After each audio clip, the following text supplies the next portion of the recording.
All right.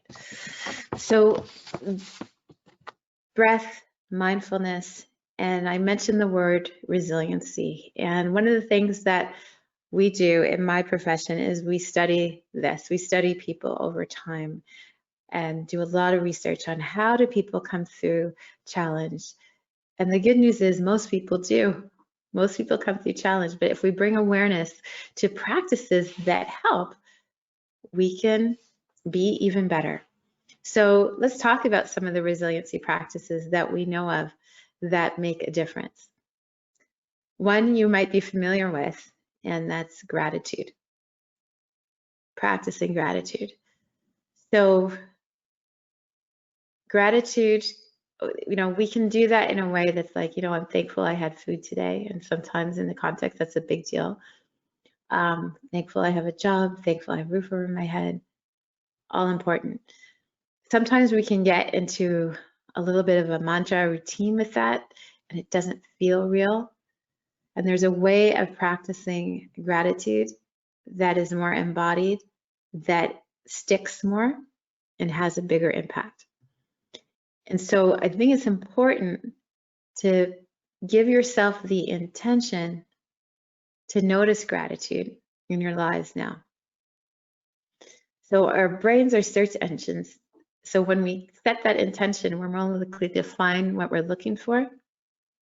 So you can do that, decide to do that right now. And then when we're having one of those moments, we tune into it.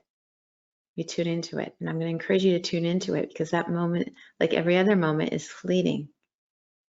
And because our brains are actually wired more for survival by default than thriving, we actually have to pay attention to those moments because they will fade away. So we don't need to actually pay attention to things that scare us that much. We don't need to give it we're just wired, that's automatic. And those scenarios get locked in. That's very functional for us. But so that is what it is. But if we really want to be able to access that feeling of gratitude again, we actually have to pay attention when that's happening. So when we're having, a nice coffee that is oh so yummy, and we're so thankful for the time to ourselves, and we really just like, oh yeah, this is a good one, it's a good one. Let me really pay attention to this right now. And so at the end of the day, should you choose to, reflect on what you're thankful for, that will be there for you. And it helps restore a sense of balance. So we hear a lot about gratitude practice, and that's a great practice to have, and think of it as a practice, something that you might be doing every day. But there's two others that don't get a whole lot of attention. So moments of joy, which sometimes might overlap with gratitude, but sometimes not. And moments of competence. Okay, what are the things I feel good about that I did well with? I did a good job with.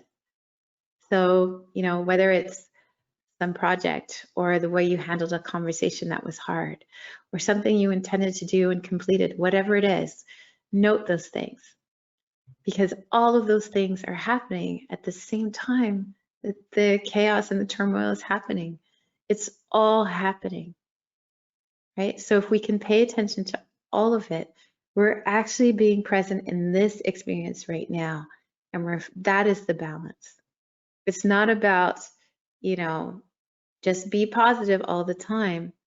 It's about, can I be okay with whatever is happening without judgment? Notice all the feels and practice these other things, because we need to practice them to pay attention, for them to have impact. And we focus on integrating all of it.